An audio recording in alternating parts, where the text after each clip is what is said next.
Hello. It's the end of the semester, and of course I am in the grading grind. So what I wanted to do to kind of give myself a bit of a break from the monotony of grading over the next 3 days was I want to share a poem. This is one of mine. I don't really like to read my own poems very much, but I think it's a good idea considering this is part of my collection that's been published on Amazon Kindle. I'll include a link. But I actually want to explain a little bit about this poem. My son was born with a pretty severe gastric problem, and it was something that really perplexed the doctors. It went from everything from a metabolic disorder to some type of food allergy that they couldn't quite identify.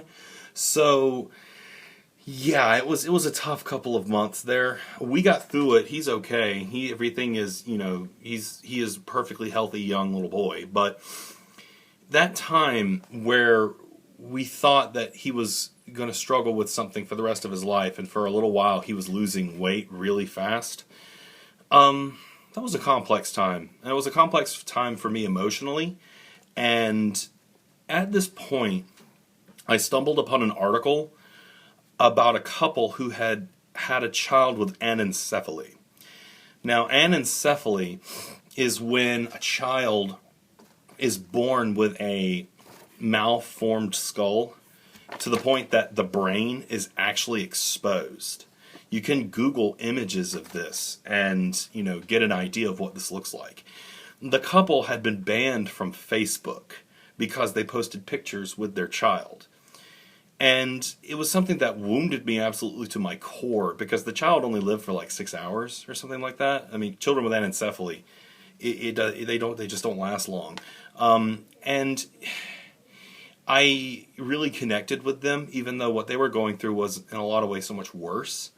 But what I was going through was more protracted.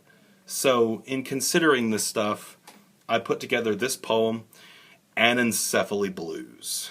And this is from my collection, Wolfbiter. Thank you.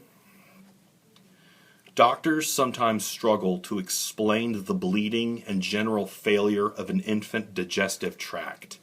This leaves an almost inhuman cretin wallowing in its own viscera feces, blowing out the huggies as reliably 6 a.m. on the dot as Mussolini's trains.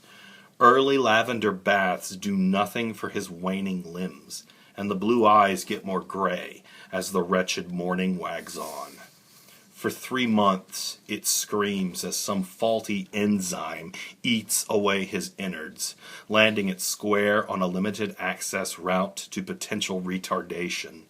One wonders if its life could know blessed relief had his brain been formed outside the skull. A mother, mourning its life, wraps a blue-pink striped blanket around the fragile gray matter, an attempt to warm the failed vessel for his soul. 6 hours of life, cherished and loved, feeling no pain. Thank you.